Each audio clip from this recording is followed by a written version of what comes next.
Você já se decepcionou com alguém? Teve algum amigo em quem você confiava e que depois você ficou sabendo que foi só você virar as costas e ele falou mal de você? Moisés e Deus mal tinham acabado de virar as costas e o povo já estava fazendo várias críticas. Eles tinham acabado de selar com uma aliança, mas o povo já estava quebrando a sua parte. Até que ponto as pessoas podem ir quando estão sob pressão? Vamos conhecer mais um capítulo dessa história? Eu sou o Matheus Diniz. E eu sou Neila Oliveira. E você está no canal LaMed, onde você estuda a Bíblia de um jeito diferenciado. E se você é novo por aqui, não se esqueça de inscrever-se para participar conosco dessa história surpreendente, onde toda semana vemos um capítulo novo. Deixe também o seu comentário, já compartilhe com seu amigo e deixe o seu like. E agora sim, vamos para o vídeo.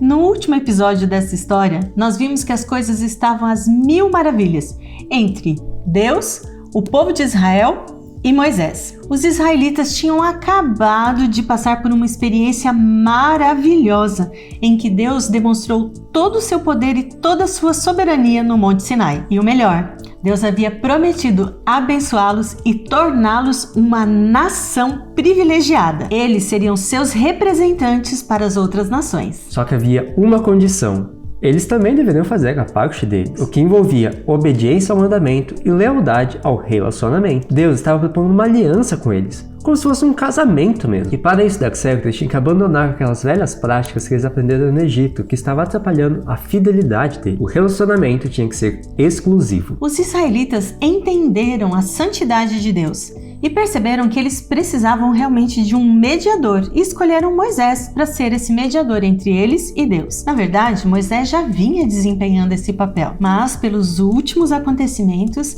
eles decidiram que isso agora era uma necessidade. Eles estavam dispostos a obedecer às ordens de Moisés, crendo que Deus deveria falar com eles por meio desse líder. Tudo combinado. Deus então chamou Moisés para uma conversa mais séria. Ele deu ao líder do povo as orientações mais detalhadas possíveis sobre o que eles deveriam fazer para que o propósito daquela viagem, desse relacionamento, se cumprisse. E o povo concordou. O problema é que se passou uma semana, 2 semanas, 3 semanas e nada de Moisés voltar. O povo havia se acostumado a depender dele. E agora? Já viu, né? A imaginação começou a funcionar. O que será que teria acontecido com Moisés? Será que ele teria desistido deles e teria os abandonado? Será que ele teria sido consumido pelo fogo porque não resistiu à presença de Deus? O que poderia ter acontecido com Moisés? Em vez de aproveitar aquele tempo para se aproximar de Deus, meditar na sua lei e preparar mais o coração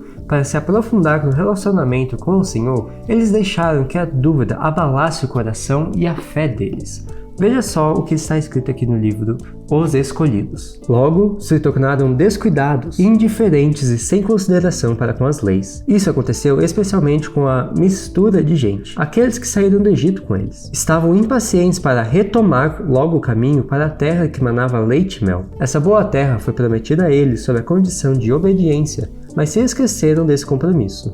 Alguns sugeriram que a melhor opção era voltar para o Egito. Mas quer que seguissem para Canaã ou voltassem para o Egito, a maior parte do povo decidiu não esperar mais por Moisés. A gente sempre acha que a nossa influência é muito maior sobre os outros, que em questão de fé a gente se garante, mas o que aconteceu com os israelitas é um exemplo claro do que acontece com as pessoas quando estão sob pressão. Exatamente o grupo que havia deixado o Egito apenas por causa das vantagens que eles julgavam que teriam ali com os israelitas, foi exatamente esse grupo quem sugeriu que eles fizessem um bezerro para ser uma representação do Deus de Israel, de quem eles poderiam dizer: é ele que está nos conduzindo. E assim eles pensavam em adorar também esse símbolo, essa representação do Deus de Israel. Para eles, ter algo que fosse visível facilitaria a confiança. Como eles foram tolos! Deus já tinha dado tantos sinais da sua presença de forma visível para o povo. A coluna de nuvem de fogo que os acompanhava todos os dias para todos os lugares era uma prova incontestável disso. Mas a idolatria estava arraigada no coração deles. Você se lembra quem Moisés havia deixado como responsável pelo acampamento? Arão. Então sabe o que o povo decidiu fazer? Ir até ele. Veja o que diz aqui. Na ausência de Moisés, a autoridade legal tinha sido concedida a Arão, e uma multidão se reuniu ao redor de sua tenda. A nuvem, disseram eles, estava permanentemente no monte, e não mais iria guiá-los em suas viagens. Queriam ter uma imagem em seu lugar. Conforme tinham sugerido, se resolvessem voltar ao Egito, teriam o favor dos egípcios ao levarem uma imagem à frente deles como seu Deus. Olha só esse absurdo! Mas pior ainda foi a reação de Arão. Ao invés de ele dizer que aquilo era loucura, que ele não faria isso, ele se intimidou. Especialmente porque as pessoas que sugeriram isso começaram a ficar bastante violentas. Eles chegaram até a espancar e matar aqueles que decidiram permanecer fiéis à aliança de Deus. Temendo por sua segurança, Arão acabou cedendo às exigências da multidão. Eles então trouxeram seus ornamentos, suas joias, seus brincos, e o próprio Arão moldou então um bezerro de ouro para ser uma representação ali do Deus que eles diziam estar seguindo. O bezerro de ouro era uma representação do deus egípcio Apis. E além dele já estar quebrando o primeiro mandamento, o povo literalmente entrou numa grande orgia. Veja só o que diz aqui em Êxodo 32. Percebendo o entusiasmo do povo, Arão construiu um altar diante do bezerro e anunciou: amanhã haverá uma festa para o Senhor. Na manhã seguinte, o povo se levantou cedo para apresentar holocaustos e ofertas de paz. Depois todos comeram e beberam e se entregaram à farra. Já imaginou essa situação? Enquanto isso, Moisés estava no monte conversando com Deus e recebendo as orientações de como deveria ser o lugar em que Deus habitaria entre o povo, recebendo as orientações de como o santuário deveria ser construído. No monte, Deus avisou Moisés sobre o que estava acontecendo no acampamento. E veja aqui como Deus agora se refere ao povo. O Senhor disse a Moisés: rápido, desça do monte. Seu povo, que você tirou da terra do Egito, se corrompeu. Como se desviaram depressa do caminho que eu lhes havia ordenado. Vi como este povo é teimoso e rebelde. Agora fique de lado, e eu lançarei contra eles minha ira ardente e os destruirei. Depois farei de você, Moisés, uma grande nação. Essa era uma proposta e tanto, e pouparia Moisés de muitos desgostos. Mas aqui podemos entender porque Moisés foi escolhido para liderar o povo de Israel. Ele começou a interceder pelo povo, apelando para o amor e o caráter de Deus. O povo era dele.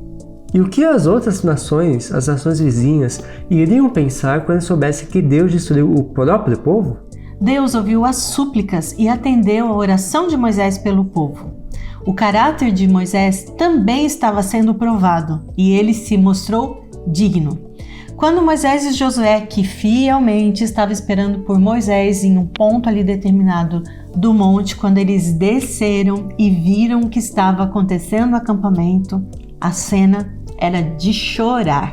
A festa ou a balada que estava acontecendo ali era algo totalmente ofensivo a Deus e mostrava a degradada condição de Israel. E veja só qual foi a reação de Moisés logo em seguida. Para demonstrar o horror com que viu tamanha ofensa cometida, Moisés atirou as tábuas de pedra com os 10 mandamentos ao chão, e elas se quebraram diante de todo o povo, mostrando com isso que eles tinham quebrado a sua aliança com Deus. E assim, Deus estava quebrando a sua aliança com eles também. O que aconteceu é que o desejo de agradar o povo deixou Arão cego, e ele nem percebeu o tamanho da ofensa que ele permitiu que o povo fizesse para com Deus. Ele quis ser bonzinho, mas uma tragédia aconteceu. Veja só o que está escrito aqui. Deus deseja que seus servos provem sua lealdade a Ele ao repreenderem fielmente o pecado, por mais doloroso que seja esse ato. Aqueles que são honrados por terem recebido uma missão divina não devem se exaltar ou negligenciar os deveres desagradáveis, mas realizar a obra de Deus com inabalável fidelidade. Que experiência amarga! E as consequências desse pecado foram inevitáveis. Infelizmente, os rebeldes precisaram ser punidos. Agora, a atitude de Moisés garantiu que Deus continuaria conduzindo o povo. E ele ainda teve a honra de ver a glória de Deus, um privilégio que nenhum outro ser humano teve. Vamos extrair 2 lições importantes dessa história. A primeira tem a ver com a reação de Arão. Veja só esse texto. Uma religião que permite ao povo se entregar aos prazeres egoístas e sensuais agrada tanto as multidões de hoje como nos dias de Israel. Ainda existem Arões, fracos e complacentes na igreja, que cedem aos desejos daqueles que não são convertidos, induzindo-os assim ao pecado. Sejamos cuidadosos com esse tipo de líder. Podemos até achar que eles estão querendo o nosso bem, mas na verdade eles são um dos responsáveis por nos manter longe dos caminhos do Senhor. A outra lição tem a ver com a atitude de Moisés. Veja só, Moisés tinha aprendido que para liderar o povo com êxito, ele deveria contar com a ajuda de Deus. A atitude de Moisés demonstrou um amor semelhante ao de Cristo. Um verdadeiro líder vai ter essa atitude de amor e de intercessão por seus liderados.